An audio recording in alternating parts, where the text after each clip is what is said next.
Bismillahirrahmanirrahim. Alhamdulillahi Rabbil Alamin. Salatu wassalamu ala rasulihil amin, Nabiyyina Muhammad ibn Abdullah wa ala alihi wa sahbihi wa man sar ala nahjihi wa ihtada bihadihi wa istanna bisunnati ila yaumiddin, amma ba'd. Yang dihormati Al-Fadhil Ustaz Zul selaku Tuan Imam, pengurusi dan ahli kuasa Masjid Al-Mukhlisin, muslimin dan muslimat yang dirahmati dan dikasihi sekalian. Assalamualaikum warahmatullahi wabarakatuh. Alhamdulillah, kita panjatkan kesyukuran kepada Allah Azza wa Jalla. Di atas limpah kurnia Allah dapat kita bersama dalam majlis ilmu, majlis perbincangan tentang bagaimana kita mencari keuntungan yang untungnya di perniagaannya di dunia tetapi keuntungannya di akhirat. Maka dalam perbincangan yang saya pilih untuk tazkirah kita di sini, iaitulah titiskanlah air mata di dunia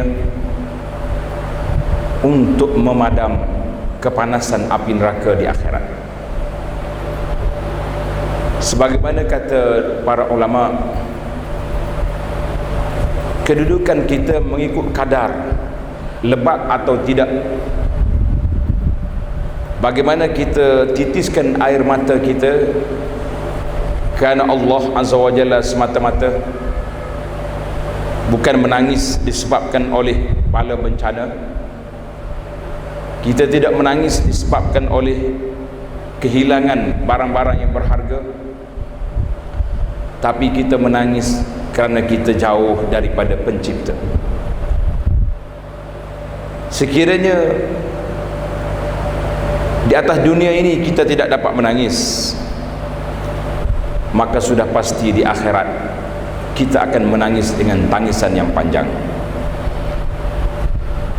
Sekiranya atas dunia ini kita tidak duka cita kerana terlalu banyak nikmat yang kita dapat, terlalu banyak anugerah yang kita terima, tapi kita bimbang bahawa kita akan berduka cita panjang di akhirat. Maka hendaklah kita sentiasa bermuhasabah, sentiasa bermuhasabah diri kita dalam kategori mana yang kita duduk hari ini, sama ada kita rasa kita selesa ataupun tidak. Seorang ulama, seorang yang banyak menulis tentang amalul qulub, tentang masalah hati, iaitulah Ibnul Qayyim rahimahullahu ta'ala. Dia kata, satu hari saya bertanya kepada guru saya. Dia bertanya, ada orang tanya, amalan apakah yang lebih bermanfaat kepada seorang hamba di antara bertasbih dengan beristighfar? Yang mana lebih sesuai dengan kita? Kita banyak tasbih ataupun banyak istighfar?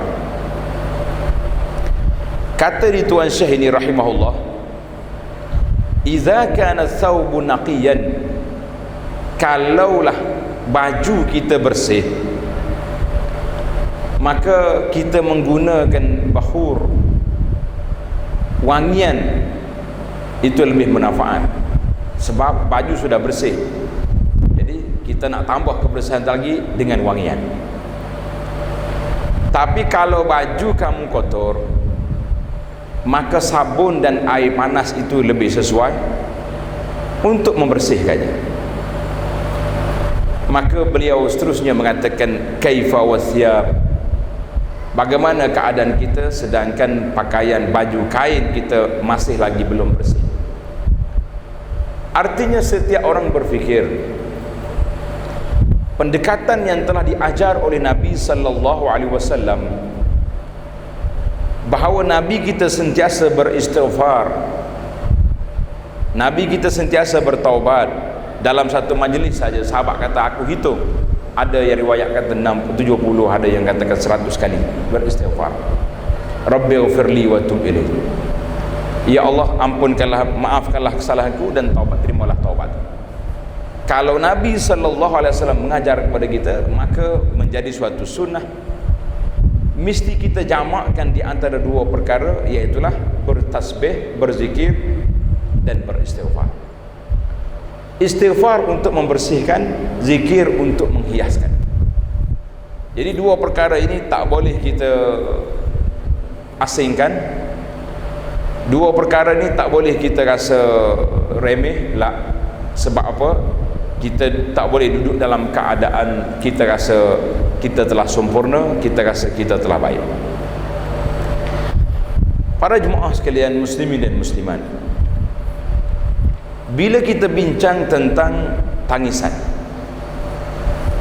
para ulama telah menyenaraikan senarai tangisan di atas dunia ini, berbagai-bagai tangisan. Ada orang menangis kerana takut, ada orang menangis kerana penyesalan, ada orang menangis kerana malu. Kenapa menangis? Malu. Bahkan ada orang menangis kerana gembira. Bila dia dapat nikmatnya dia nak, dia suka sampai menangis. Itu dipanggil tangisan. Tetapi tidak bermakna semua tangisan itu, sebab tangisan itu satu fitrah. Bahkan kita juga kena muhasabah dengan tangisan yang kita lakukan. Sebagaimana kata Allah Ta'ala gambarkan dalam Al-Quran. Al-Quran Karim telah menggambarkan kepada kita adik-beradik Nabi Yusuf AS. Setelah dicampaknya Yusuf dalam telaga, waja'u abahum isya'an yabkun. Adik-beradik dia balik ke rumah pada waktu malamnya menangis. Tapi tangisan mereka tidak menyentuh perasaan Nabi Yaqub AS. Sebab apa? Yaqub nampak, takkanlah balik dengan menangis. Baju Yusuf dalam keadaan berdarah tapi tidak cari. Dia kata, bila pula serigala ni baik, boleh buka baju dulu sebelum dia makan. Itu satu benda yang ajaib. Maka itu dia panggil al-buka'ul kazib. Tangisan dusta, tangisan bohong. Kita menangis tapi kita tidak sedar apa yang kita buat. Seperti satu cerita, seorang pemburu menangkap burung. Jadi bila dia tangkap burung, duduk di tepi padang, angin kuat, sambil-sambil duduk sembelih burung ni, mata dia mengalir air mata sebab angin kuat. Jadi burung bercakap sama dia, dia kata, kesian, dia kata, pocik ni baiknya dia menangis, dia sedih sebab kita mati. Jawab di burung yang lain, jangan tengok mata, tengok tangan yang dia buat. Mu jangan duduk tengok mata dia menangis, tengok tangan dia duduk sebelah kita. Itu yang kita nak. Jadi kita hari ni, bila kita kata kita menangis, apakah tangisan itu kerana Allah? Yang kita mencari hari ni, yang kita nak bincangkan, bagaimana kita nak suruh air mata kita menangis kerana Allah Azza wa Jalla. Sebab apa? Sebab terlalu banyak, terdapat banyak kelebihan-kelebihan yang menyebut sedemikian. Seorang sahabat, tuan-tuan tanda sahabat ni seorang yang rapat dengan Nabi, iaitulah Abdullah bin Umar. Sayyidina Abdullah bin Umar radhiyallahu anhuma berkata, la an ajma'a min khasyatillah, kalau aku boleh menangis kerana takut pada Allah, khasyah, takut pada Allah Ta'ala, ahab ilayya min an atasaddaqa bi alfi dinar, aku menangis kerana takut pada Allah Ta'ala, lebih aku suka daripada aku bersedekah 1000 dinar. 1000 dinar ni mahal tuan-tuan. Sekarang ni harga dinar, 1 dinar 800 lebih. Maknanya 800 kali dengan 1000. Ibnu Umar kata, aku menangis kerana Allah Ta'ala lebih baik, lebih aku suka daripada sedekah 1000 dinar. Maka ini kata di Ibnul Jauzi, seorang ulama yang banyak menulis tentang masalah hati, masalah nasihat tazkirah. Ibnul Jauzi, Abul Faraj, Kata dia qatratun minad dam'i 'alal khadd, setitis air mata yang menitik di atas pipi, anfa' min alfi matarah 'alal ardi, lebih bermanfaat daripada 1000 titisan hujan di atas bumi. Kalau hujan menghidupkan bumi dengan tumbuh-tumbuhan, tetapi air mata penyesalan akan menghidupkan hati manusia yang telah lupa, yang telah lalai, yang telah lara. Maka di sini kita akan senaraikan beberapa kelebihan al-buka, kelebihan menangis kerana Allah Azza wa Jalla. Di antaranya hadis yang panjang yang diriwayat oleh Imam Bukhari dan Muslim, sabda Nabi sallallahu alaihi wasallam, sab'atun yuzilluhumullahu fi zillih, 7 golongan manusia yang boleh duduk di bawah bayangan aras, bayangan pada hari kiamat. Saya ringkaskan, ambil salah seorang daripada 7 ini yang mampu kita buat, iaitulah warajulun zakarallaha khaliya fafadat aina. Seorang laki-laki, termasuklah seorang perempuan, zakarallah, bila dia berzikir khalian, dalam keadaan dia sembunyi. Bukan zikir macam kita ramai-ramai duduk ramai-ramai ni menangis, itu dibimbangi takut masuk unsur-unsur lain yang menyebabkan kita menangis. Sebagaimana kata Sufyanus Tsauri, seorang ulama tabi'in, Sufyanus Tsauri, dia kata apa? Al-buka'u asyratu ajza, menangis itu ada 10 bahagian. Satu je kan Allah, 9 lagi boleh masuk dalam bab riak. Allahu Akbar. Kalau duduk dekat syekh ni kak, air mata selalu. Jadi dia pun lagi kuat menangis, sikit-sikit menangis, kerana itu dia kata boleh bawa kepada ria. Kata Sufyan, tetapi kalaulah yang 1/10 tadi kita boleh menangis sekali je setahun, boleh menitiskan air mata kerana Allah, naja sahibahu minan nar, air mata ini boleh menyelamatkan tuannya daripada api neraka, insya-Allah. Maka apa Nabi kita sebut tadi dalam hadis, Nabi kata rajulun zakarallaha khaliya, seorang yang menyebut nama Allah, berzikir khaliya, sunyi dia, bangun tengah malam waktu tak ada orang. Kalau suami bangun, isteri pun tak sedar tidur, ataupun isteri yang bangun, suami pun tak sedar dia tidur. Apa jadi? Fafadat ainahu, maka mengalir air mata. Anaknya fadat aina, mengalir air mata dia. Maka itu salah seorang calon yang mampu duduk di bawah bayangan pada hari kiamat. Boleh ke tak boleh tuan-tuan muslimin dan muslimat, kita ambil kelebihan yang besar. Tapi timbul lagi masalah, macam mana nak menangis? Tunggu, kita ada 3 tajuk. Tajuk yang pertama, kelebihan menangis. Yang kedua, bahayanya mata yang keras tak mau menangis. Yang ketiga, kita akan sebut tentang tip bagaimana boleh mengalirkan air mata kita, insya-Allah. Maka kata di ulama hadis, Allah Subhanahu Wa Taala balas amalan kita ni mengikut amalan yang kita buat. Jadi oleh kerana kamu sanggup menangis secara bersembunyi seorang-seorang kerana takut kepada Allah Azza wa Jalla, takut kepada kemurkaan Allah, maka Allah Ta'ala sejukkan mata kamu pada hari kiamat dengan keampunan Allah Azza wa Jalla. Kelebihan yang kedua, fi ma'manin min azabillah, orang yang boleh menangis ini orang yang aman daripada azab Allah Azza wa Jalla. Yang tadi dapat duduk bayang-bayangan, ia ni aman daripada azab Allah. Sayyidina Abdullah bin Abbas radhiyallahu anhuma menceritakan bahawa dia dengar Rasulullah sallallahu alaihi wasallam bersabda, ainani la tamassahuman nar, 2 mata yang tidak disentuh oleh api neraka. 2 mata tak disentuh oleh api neraka.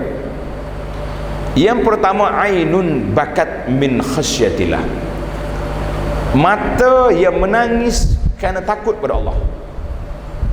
Para ulama ahlul qulub ataupun ahli tasawuf dia bincang, kenapa Nabi sebut khasyah, dia tak kata khauf. Khauf tu satu jenis takut, tapi khasyah lebih tinggi lagi, takut serta dengan gerun gementar kepada Allah Azza wa Jalla. Kalau kita kata kita takut duduk tempat gelap kita takut, tapi khasyah ni lebih lagi.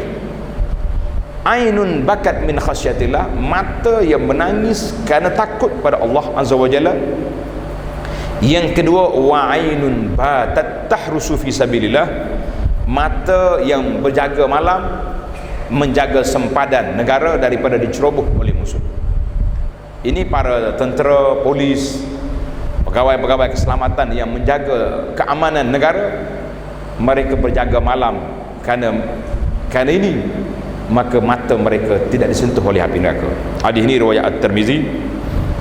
Maka para jemaah sekalian, itu dua cerita tentang kelebihan orang yang menangis kerana Allah, maka mereka duduk di bawah keamanan daripada perkara ini. Jadi seorang ulama namanya Thabit Al-Bunani rahimahullahu ta'ala, dia kata apa?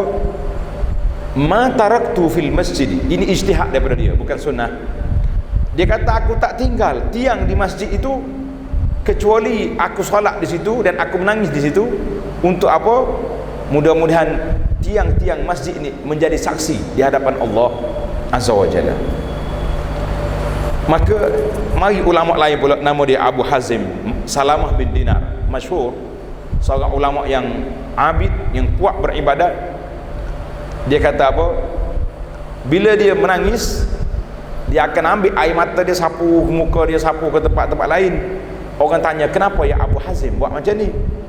Dia kata, aku dengar api neraka tidak akan sentuh tempat-tempat yang kena dengan air mata. Jadi itu dipanggil ijtihad daripada ulama. Allahu Akbar. Yang ketiga, orang yang menangis ini duduk di bawah al-mahabbatil ilahiyah, duduk di bawah kasih sayang Allah Azza wa Jalla. Allah sayang pada dia. Kata Nabi sallallahu alaihi wasallam, yang diriwayat oleh Abu Umamah radhiyallahu anhu, seorang sahabat Abu Umamah meriwayatkan sebuah hadis. Nabi bersabda, laisa syai'un ahab ila Allah min qatrataini wa atharain, tidak ada suatu amalan yang sangat disukai oleh Allah Azza wa Jalla daripada dua titisan dan dua kesan bekas. Yang pertama, qatratu dumu' min khasyatillah, titisan air mata yang mengalir kerana takut pada Allah. Yang kedua, wa qatratu damin tuhraku fi sabilillah, iaitulah titisan darah yang tumpah kerana berperang mempertahankan agama Allah. Ini dua. Yang kedua, kata Nabi, al-asaraini, dua kesan peninggalan itu, iaitulah kesan kita berjihad fi sabilillah. Bila kita berjihad, ada kesannya. Yang kedua, wa asarun fi faridatin min faraidillah, iaitulah kesan daripada kita melaksanakan fardu yang diwajibkan oleh Allah Azza wa Jalla. Maka inilah yang disebut oleh para ulama bahawa orang yang menangis salah seorang daripada orang yang boleh duduk di bawah kasih sayang Allah Azza wa Jalla. Seorang ulama ahli ibadat, Yahya bin Mu'az rahimahullah ta'ala, berkata, man kana yuridul qurb minal mahbub. Yahya bin Mu'az kata, siapa yang nak duduk dekat dengan yang disayangi, mahbub, yang disayanginya, siapa? Allah. Fal yukthiril buka'i alal mahbub, hendaklah dia banyak menangis untuk Allah Azza wa Jalla. Jadi kalau kita nak duduk dekat dengan Allah, kita kena menangis. Tangisan sebab apa? Sebab takut pada Allah Azza wa Jalla. Maka itulah timbul kata-kata yang masyhur, takut kepada manusia kita akan lari daripadanya. Takut kepada Allah, kita akan pergi kepadanya. Itu perbezaan yang ketara. Takut pada manusia, kita akan lari. Kenapa lari ni? Tak boleh, ada pengganas, ada orang nak tangkap, ada tu ada ni. Tapi bila kita takut kepada Allah, kita terus pergi kepada Allah Azza wa Jalla, yang Allah SWT sentiasa buka di hadapan kita pintu-pintu taubat, pintu rahmat, pintu keampunan, sehingga Allah Ta'ala panggil orang-orang yang berdosa, ya ibadiyallazina asrafu ala anfusihim, wahai hamba yang telah melampaui batas, la taqnatu min rahmatillah, jangan sekali-kali kamu putus harap daripada rahmat Allah Azza wa Jalla. Kelebihan yang keempat, ghufranuz dzunub, iaitulah dihapuskan dosa-dosa. Orang yang menangis kerana Allah Azza wa Jalla, maka Allah Subhanahu wa taala hapuskan dosa dia. Jadi dosa yang banyak inilah, dengan kita menangis, kita menyesali apa-apa yang telah kita buat, maka dihapuskan dosanya sebagaimana gugurnya daun-daun kayu yang kering daripada rantingnya, daripada pokok. Jadi para jemaah sekalian, itu di antara kelebihan yang telah disebut, sama ada diambil daripada hadis Nabi sallallahu alaihi wasallam ataupun diambil daripada istinbat para ulama tentang masalah ini. Yang kelima, orang yang menangis ini alamatut taubatus shadiqah. Salah satu daripada tanda ciri-ciri taubat yang benar. Ciri-ciri taubat yang benar di mana? Iaitulah menangis. Duduk diam, kita menangis kerana Allah Azza wa Jalla. Bila kita teringat pada dosa kita, kita akan menangis. Kita teringat pada perbuatan kita lepas-lepas, nangis. Tak perlu kita cerita kepada orang. Ini kadang-kadang saya rasa bimbang. Saya pun tak boleh nak kesan. Setengah orang ni bila dia dah taubat, dah U-turn balik ke jalan Allah Azza wa Jalla, bila jumpa dengan ustaz, dia suka nak cerita, ustaz, saya dulu jahiliah ustaz. Kata berat dia ni. Saya kalau dia kata dengan aku jahiliah, saya tanya dia, sempat ke dengan Abu Jahal ni? Tanya. Dia kata kenapa tanya? Dah nak jadi jahiliah sangat, biar sempat dengan Abu Lahab, Abu Jahal, pak-pak Abu yang ada tu kan. Jadi, kita tidak sepatutnya nisbahkan diri kita kepada satu alam yang begitu gelap, suatu alam yang penuh dengan maksiatnya, kezalimannya, penindasan. Tak perlu gitu. Kita boleh kata saya dulu agak lara, leka, tak berapa jinak dengan masjid, setakat tu boleh lah. Tapi nak lebih-lebih, nak menceritakan apa yang kita buat lah, tak boleh. Satu pengalaman, saya pergi ke Rumah Harapan. Rumah Harapan ni rumah apa ni? Rumah orang tua-tua. Jadi kita nak dengar lah kenapa dia sampai di sini, sampai di tempat itu. Interview seorang pakcik, habis dia bongkar daripada dia kecil, muda. Saya kata stop, saya rakam, tutup, kita tak jadi rakam sebab terlalu bongkarnya dia tentang hidupan ni. Saya kata jangan. Allah sudah sembunyikan dosa dan maksiat kita yang lepas, maka jangan sekali-kali kita dedahkan rahsia kita kepada makhluk. Sebab biarlah kita berinteraksi dengan Allah Azza wa Jalla yang Maha Pengampun, yang sangat menerima taubat.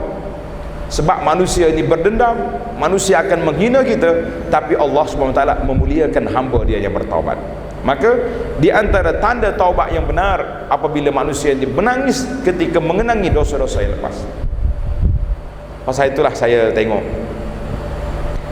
bila kita tengok anak-anak kita sendiri buat masalah,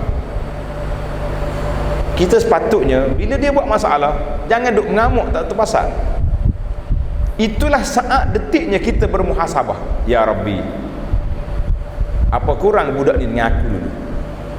Jadi kita nasihat pada dia dan kita menangis menyesali dan minta supaya Allah Ta'ala tidak jadikan uqubah, tidak jadikan anak ini sebagai balasan yang diberi di atas dosa yang kita buat.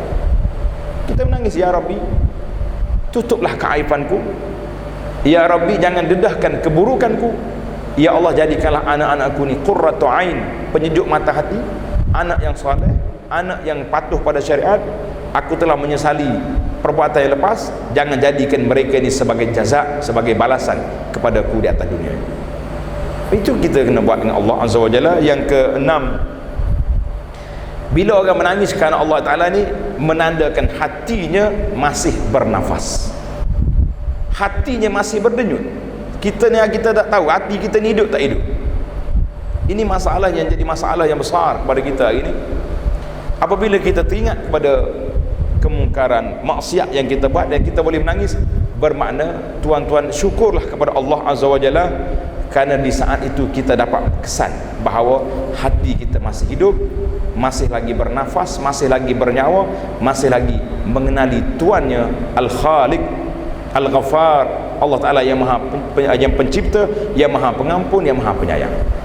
Alhamdulillah para jemaah sekalian, itu 6 perkara kelebihan kita menangis kerana takut pada Allah Azza wa Jalla.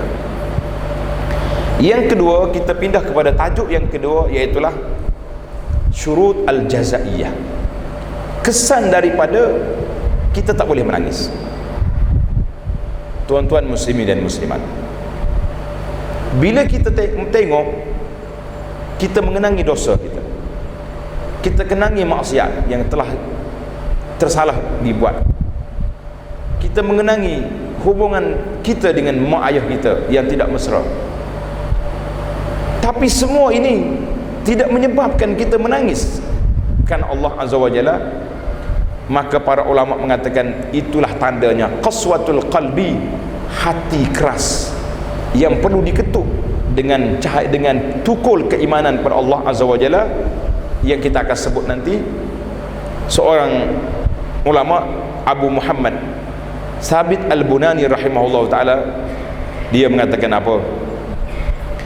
Apabila mata tidak menangis, katanya ma khaira fi aini la tabki, tidak ada kebajikan, tidak ada kebaikan seorang yang memiliki mata yang tak boleh menangis. Sayyidina Abu Bakar radhiyallahu anhu menerima satu rombongan delegasi mari daripada Yaman ke Madinah, jumpa Sayyidina Abu Bakar. Bila dibaca kepada mereka Al-Quran Al-Karim, ia berkun, jemaah yang hadir tadi menangis dengar Quran. Faqala Abu Bakar kata, hakaza kunna. Abu Bakar kata, demikianlah keadaan kami, demikianlah keadaan kami dulu bila duduk bersama dengan Nabi SAW, baca je Quran, menangis. Thumma qasat qulubuna, kemudian hati mula keras, baca Quran tak memberi kesan, dengan nasihat tak memberi bekas. Maka Sayyidina Abu Bakar radhiyallahu anhu meletakkan bahawa satu tanda mata tidak menangis ini sebab ada kaitan dengan hati, qaswatul qalbi, hati yang keras.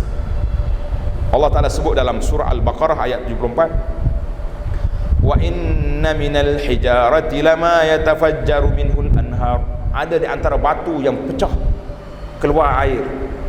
Wa inna minha lama yashaqqaqu, ada yang terbelah, fayakhruju minal ma', keluar air.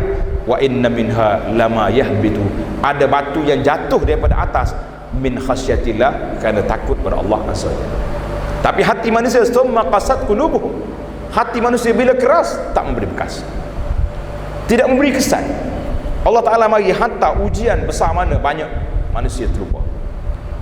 Marilah bala bencana yang menimpa, apa saja bala, susah, kemarau, penyakit, wabak mari, tidak memberi kesan. Sebab apabila hati tidak keras, maka dia lebih dahsyat daripada batu. Kata Syekh Abu Sulaiman Ad-Darani rahimahullah ta'ala, qahtul aini alamul khazlan, hati, mata yang kering tak mau menangis ini tanda orang itu telah ditinggal oleh Allah Azza wa Jalla. Maka kata dia, likulli syai'in alam, setiap benda ada tanda, ada tanda. Wa alamul khuzlan tarkul buka, tanda seorang manusia itu telah ditinggal oleh Allah Ta'ala, Tuhan tak bagi rahmat kepada dia apabila mata dia tidak boleh menangis. Nas'alullah as-salamah, kita minta Allah Ta'ala selamatkan kita.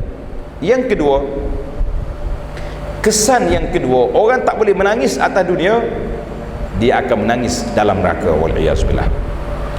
Sabda Nabi sallallahu alaihi wasallam dalam sebuah hadis qudsi, Allah Subhanahu wa taala telah berfirman, wa izzati wa jalali, demi kemuliaan dan kebesaran aku, kata Allah, la ajma'u li 'abdi amnaini wala khaufain, aku tak akan kumpul bagi seorang hamba itu dua keamanan dan dua ketakutan.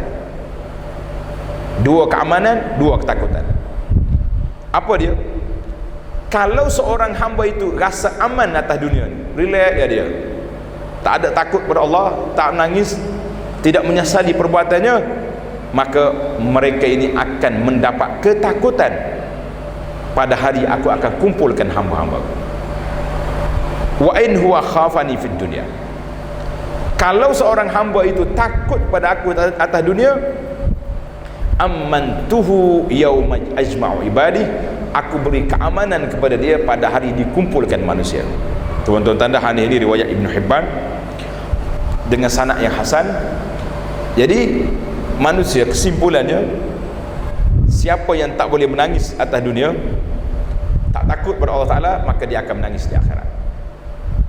Siapa yang menangis atas dunia, menyesali perbuatan yang lepas, takut pada Allah Azza wa Jalla, maka dia akan dapat keamanan di akhirat. Itulah yang telah disebut oleh Nabi sallallahu alaihi wasallam dalam hadis yang besar ini. Allahu Akbar, dalam hadis yang menyebut tentang neraka. Tuan-tuan tanda di sini agak berat. Yusalul buka'u ala ahli nar fayabkun, tangisan ini dihantar ke neraka, semua ahli neraka menangis, hatta tanqati'ad dumu, sehingga kering mata, tak ada air. Summa yabkuna dam, mereka akan menangis sampai keluar darah, sehingga muka mereka kahiatil ukhdud, macam ada lorong, ada parit. Kata di dalam hadis ini, walau ursilat fi sufun lajarat, terlalu banyak tangisan dalam neraka ini, terkumpul air mata ni, kalau dilalukan perahu boleh jalan. Hadis ini riwayat Ibnu Majah. Kata di ulama yang menilainya dengan sanad yang baik.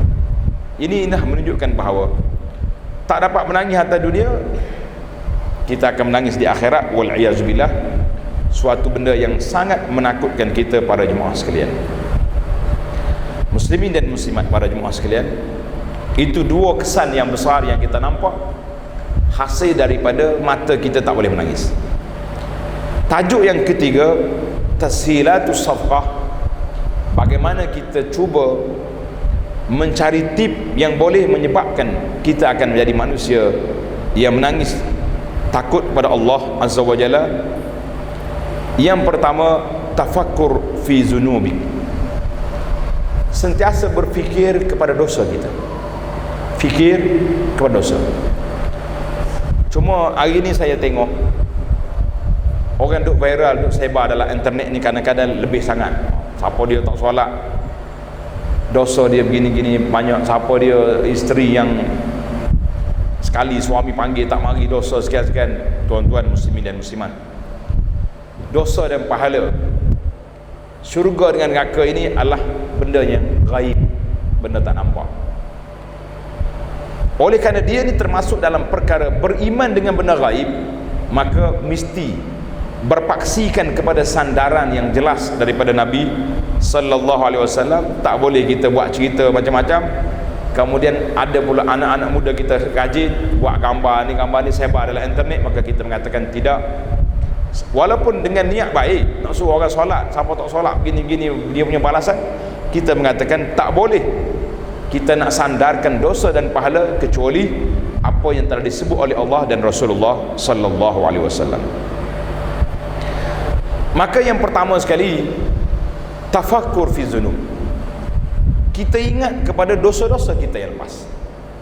Bila kita tengok berdosa, ya Rabbi, ini dosa besar, kalau engkau tidak ampunkan dosaku, kalau engkau tidak bantu aku, apa nak buat? Nasaya aku akan binasa. Kalaulah tuan-tuan dan puan-puan boleh bangun pada waktu malam, senaraikan dosa-dosa kita dengan Allah Azza wa Jalla. Jangan senarai dengan orang. Jangan bangun tengah malam duk tulis kat Facebook, dosa aku dulu waktu belajar begini, waktu dah kerja gini. Lah, itu satu perbuatan yang kagum. Sebab itulah saya tengok di antara dosa yang kita tak rasa dosa, menyebarkan gambar-gambar kita, potret-potret lama, memori duk tak dalam Facebook. Sedangkan waktu itu isteri tak tutup aurat, anak-anak perempuan kita berterdedah atas nama apa saja, memori, kenangan, budaya, semua itu perbuatan maksiat dan mungkar yang dibemangi termasuk dalam kategori al-ijharu bil ma'asi, menzahirkan maksiat. Kan Nabi sebut dalam hadis, sabda Nabi sallallahu alaihi wasallam, Nabi kata kullu ummati mu'afa ilal mujahirin, semua umat aku dalam keadaan baik, diampunkan kecuali orang yang menzahirkan maksiat. Orang yang menzahirkan maksiat, dia buat maksiat senyap-senyap, tapi pergi iklan, pergi post, pergi tunjuk gambar-gambar, maka ini satu benda yang kemungkaran yang sangat besar. Sebab apa? Bila dia berani buat maksiat, bermakna dia tidak takut pada Allah Azza wa Jalla. Kata di ulama, bila kita terkenangkan dosa kita, maka ketika itulah kita kena menangis. Sebab apa? Kita teringat kepada perbuatan mungkar yang kita buat itu. Kalaulah Allah Ta'ala itu besar pada pandangan kita, tentulah kita tidak akan derhaka kepada dia. Sebagaimana kita gini dengan bos kita, kita tak berani buat benda-benda menyalahi peraturan. Dengan ayah kita pun kita tak berani dia. Dengan bos tempat kerja lagi tak berani. Tapi kenapa dengan Allah Azza wa Jalla kita berani? Maka kita semak perbuatan-perbuatan yang tidak baik. Ketika itu kita akan menangis kepada Allah Azza wa Jalla semata-mata. Al-Imam Al-Hasan Al-Basri rahimahullah, seorang ulama tabi'in, dia kata apa?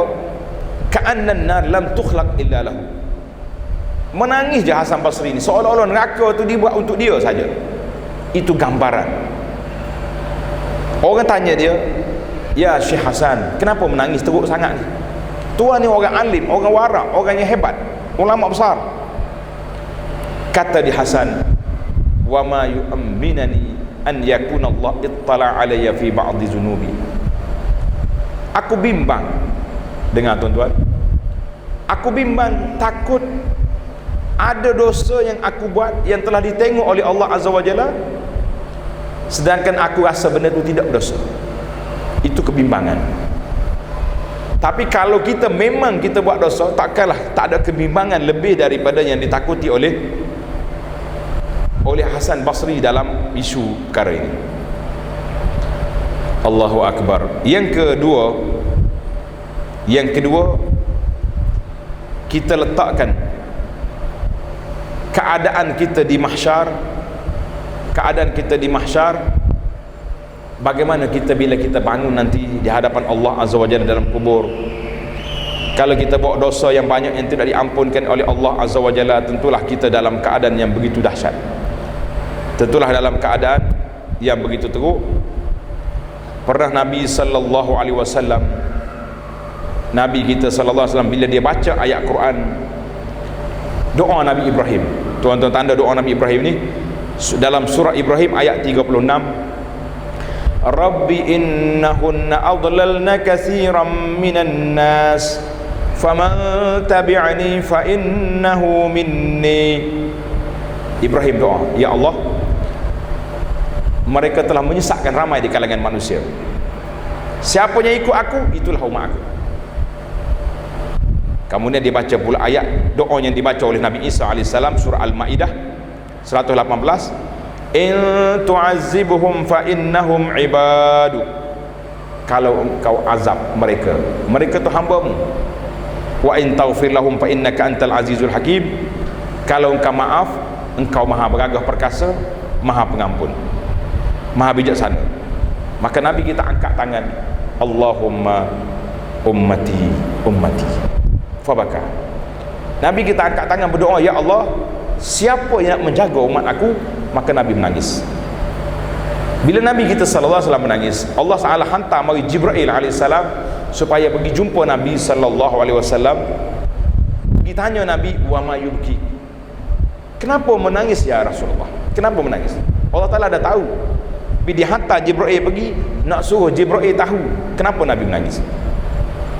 Maka bila mari Nabi SAW beritahu pada Jibril kesedihan dia, takut dia, bimbang dia kepada umat dia, bagaimana apabila mereka bangkit di mahsyar nanti, dalam keadaan apa kita dibangkitkan oleh Allah Azza wa Jalla.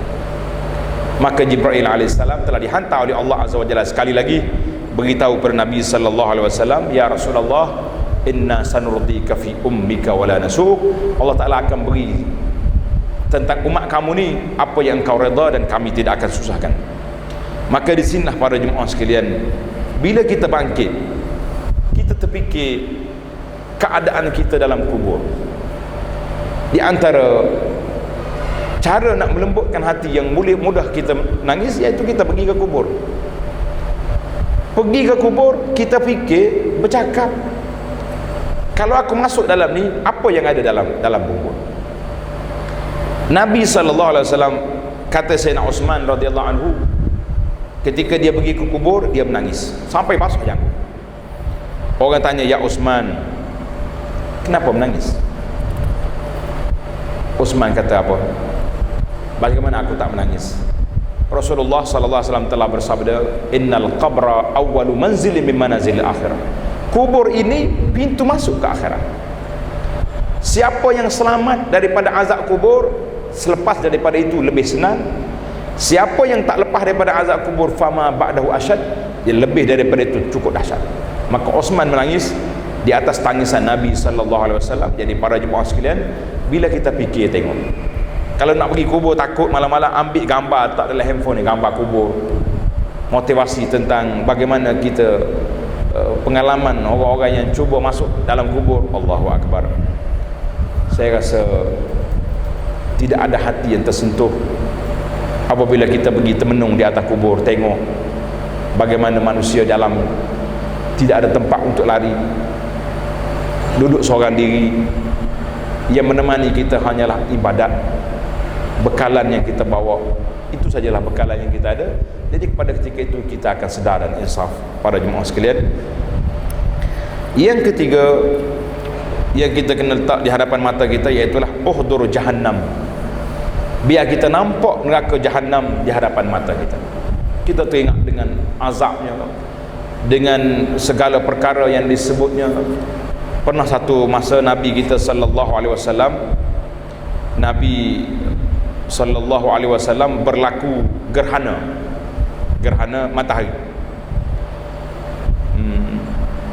Jadi Nabi SAW di saat dia solat tadi, orang tengok Nabi kita sekali ke depan, sekali ke belakang.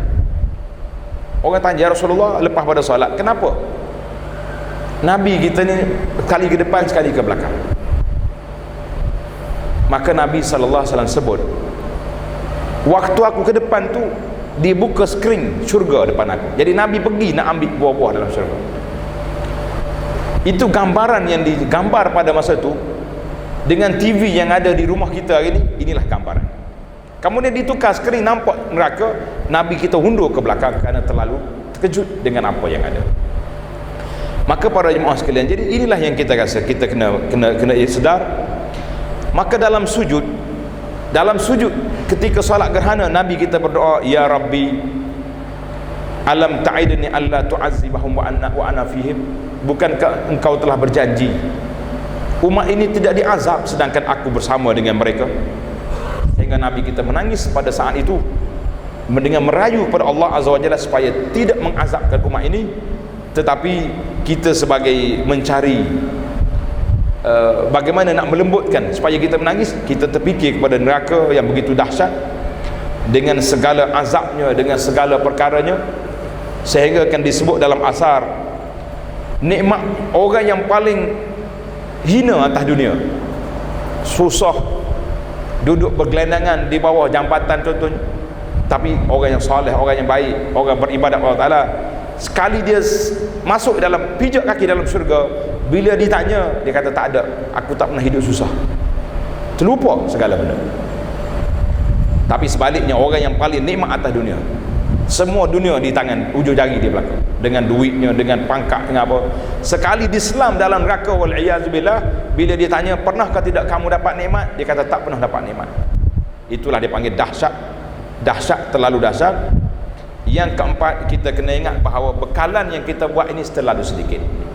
Bekalan yang kita buat terlalu sedikit, perjalanan kita terlalu jauh. Orang tengok seorang ulama nama dia Fadalah bin Saifi, banyak menangis. Jadi sahabat-sahabat dia kesian pada Syekh Fadalah ni. Dia orang pergi ke rumah dia, pergi tanya isteri dia, kenapa Syekh ni kuat menangis? Kata di isteri, za'ama annahu yuridu safaran ba'idan, dia telah bercakap dia nak musafir yang terlalu jauh, tapi bekalannya tidak ada. Jadi kita cuba fikir, aku nak pergi jauh ni, dah lah jauh pula tak ada bantuan. Bantuan kitanya daripada anak-anak kita yang soleh, dengan doa-doa, dengan sedekah yang diberi, dengan wakaf yang kita buat. Itu je bantuan yang akan beri kepada kita. Jadi biarlah kita fikir dengan perjalanan yang begitu jauh, dengan amalan yang kita buat, kita akan terasa betapa kerdilnya kita di hadapan Allah Azza wa Jalla. Yang kelima, kita kena terfikir, kalaulah ibadat kita tak cukup, bekalan kita tidak mencukupi, bermakna kita akan terlepas daripada masuk di syurga yang dijanjikan oleh Allah Azza wa Jalla. Seorang soleh bangun solat malam, dia solat malam, dia baca satu ayat, wasari'u ila maghfiratin min rabbikum wa jannatin 'arduha as-samawati wal ardu u'iddat lil muttaqin. Segeralah kamu pergi mencari keampunan Tuhan, dan syurga yang luasnya seluas langit dengan bumi disediakan bagi orang yang bertakwa. Surah Al-Imran ayat 133. Rajul ini mengulangi ayat ini sampai subuh. Dia tahajud satu ayat saja sampai subuh, dan dia menangis sampai subuh.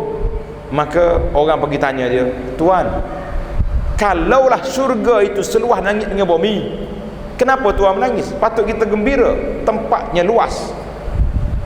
Kata Syekh ini, ya ibna akhi, wahai anak, surga luas, tetapi tidak memberi manfaat kepada aku sekiranya aku tidak tersenarai untuk masuk ke dalamnya. Maka bukan sahaja dia menangis, orang yang mendengar juga turut menangis. Subhanallah. Seorang ulama saleh, nama dia Muhammad bin Al-Munkadir. Tanda nama orang saleh ni. Kita dengar cerita orang saleh ni pun kita rasa semangat, insya-Allah. Muhammad bin Al-Munkadir rahimahullah taala berdiri solat malam dan dia menangis. Sampai keluarga dia tengok terkejut dengan tangisan dia, pergi panggil lagi Abu Hazim datang. Bila mari seorang tok guru lain nak nasihat dengan dia, dia kata, ya Syekh Muhammad, Abu Abdullah, apa sebab kamu telah menakutkan keluarga kamu ni? Terkejut dengan tangisan kamu. Kata di Muhammad Ibn Qadir, macam mana aku tak menangis? Tengah aku baca Quran tadi, jumpa ayat ni, ayat surah Az-Zumar ayat 47, wa badalahum minallahi ma lam yakunu yahtasibun. Pada hari kiamat nanti terdedahlah kepada Allah Azza wa Jalla segala apa yang mereka, minallah, terdedahlah kepada mereka semua perbuatan-perbuatan yang kita tak sangka benda tu salah. Jadi aku menangis kerana bimbang terdedahnya amalanku di hadapan Allah Azza wa Jalla nanti, yang kita tidak mendapat keampunan Allah. Maka kawan dia hak nak mari nasihat tadi, Abu Hazim, menangis lebih teruk daripada dia lagi. Kata di keluarga Muhammad Ibn Munkadir, wahai Abu Hazim, kami bawa kamu untuk nasihat supaya dia tenang, kamu mari menambahkan lagi tangisan. Subhanallah. Jadi para jemaah, ayat-ayat yang menyentuh tentang perasaan begini adalah kita ambil dan kita baca pada waktu malam, yang menyebabkan kita akan tersentuh perasaan. Yang keenam, tak menangis kerana bimbang Allah Ta'ala segerakan kebajikan di dunia dan menyebabkan kita terlepas di akhirat. Abdurrahman bin Auf seorang sahabat yang dijamin masuk syurga, masuk dalam 10 sahabat yang mubasysyirin bil jannah. Orang bawa makanan kepada dia di saat dia berpuasa, dia tengah puasa, orang hantar makanan. Kata dia Abdurrahman bin Auf, qutila Mus'ab bin Umair, telah terbunuh Mus'ab bin Umair, dia lebih baik daripada aku. Dia tidak, waktu dia mati tidak ada kain untuk menutup mayat Mus'ab. Kalau ditutup kepala nampak kaki, tutup kaki nampak kepala. Mus'ab bin Umair mati dalam peperangan Uhud tahun yang ketiga. Kata Abdurrahman, summa busita lana minad dunya ma busit, kemudian kami telah dibuka pintu-pintu dunia ini begitu luas, perniagaan untung, negara-negara dibuka begitu luas. Kami bimbang, takut ini semua adalah merupakan kebaikan yang Allah segerakan untuk kita, kemudian di akhirat kita terlepas.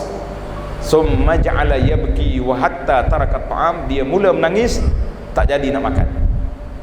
Itu seorang sahabat, 10 orang dijamin masuk syurga, menangis kerana bimbang, takut nikmat yang kita ada dunia ni adalah merupakan nikmat yang disegerakan, di akhirat kita akan tidak mendapat nikmat yang besar ini.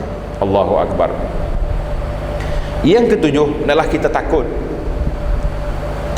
kepada apa yang telah ditulis dalam ilmu Allah Azza wa Jalla. Sebagaimana dalam hadis ditiupnya roh dalam masa 40 hari itu, kan 40 hari tiup roh. Ada setengah bahagian ulama fiqh kata 120 hari. Itu panjanglah cerita dia. Yang pentingnya kemudian telah ditulis orang ni bila mati, rezekinya, hidupnya syaqiyun am sa'id, celaka ataupun bahagia, telah ada. Jadi kata Al-Fudail bin Iyad, bila dia bertemu dengan sahabat dia Sufyan Ats-Tsauri, dia kata apa? Ta'ala hatta nabki, mari kita menangis mengenangkan apa yang dituliskan oleh Allah Azza wa Jalla. Allah tulis, kalau orang ni celaka baik maka dia masuk dalam syurga wala ubali, aku tak kira. Orang ni celaka masuk dalam neraka wala ubali, aku tak peduli. Maka mereka akan menangis semata-mata bimbang kepada apa yang ditulis oleh Allah Azza wa Jalla, kita ni baik ataupun tidak baik. Maka ketika itu kita menangis, kita berdoa kepada Allah Azza wa Jalla supaya kita mendapat husnul khatimah. Abu Bakar Asy-Syibli rahimahullah ta'ala, dia berdoa kepada Allah Azza wa Jalla, kepada Allah supaya Allah berikan kepada dia ni khatam, akhiri pekerjaan dia dengan pekerjaan yang baik, semuanya kerana bimbang, takut nanti kita tidak mendapat husnul khatimah.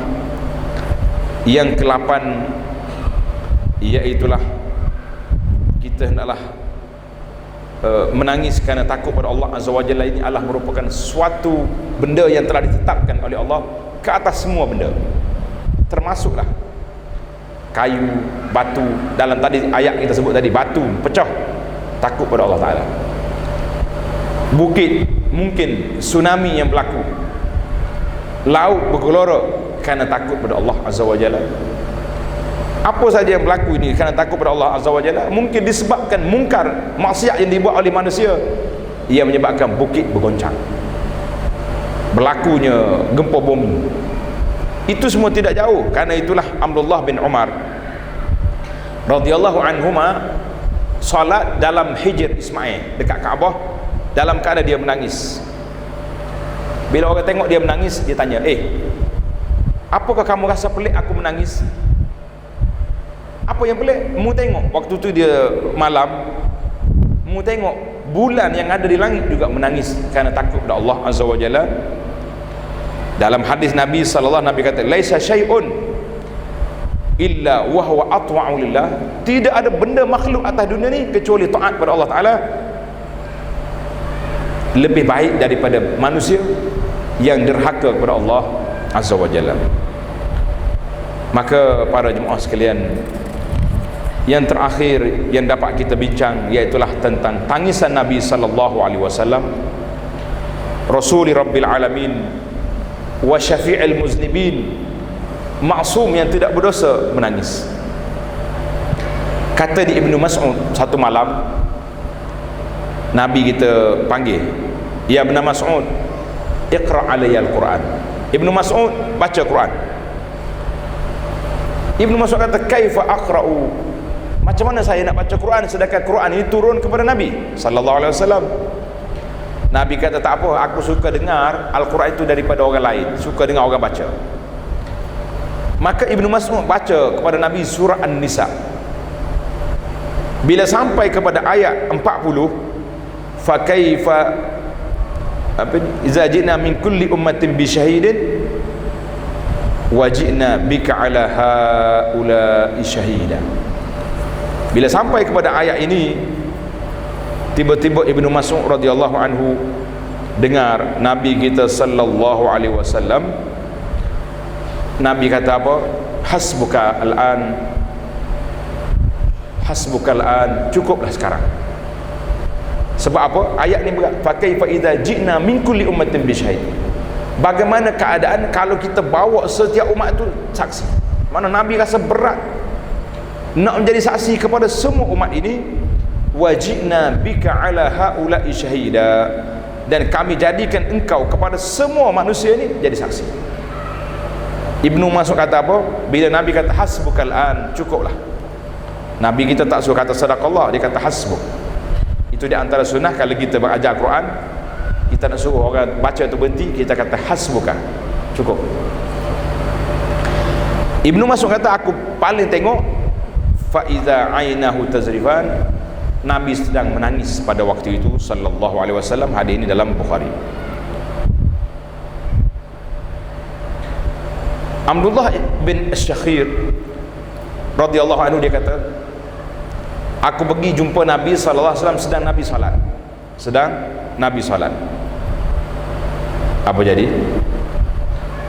Wa huwa yusalli, tapi dalam kedengaran dalam dada dia tu bunyi suara mendidih, sebagaimana mendidihnya air panas dalam periuk.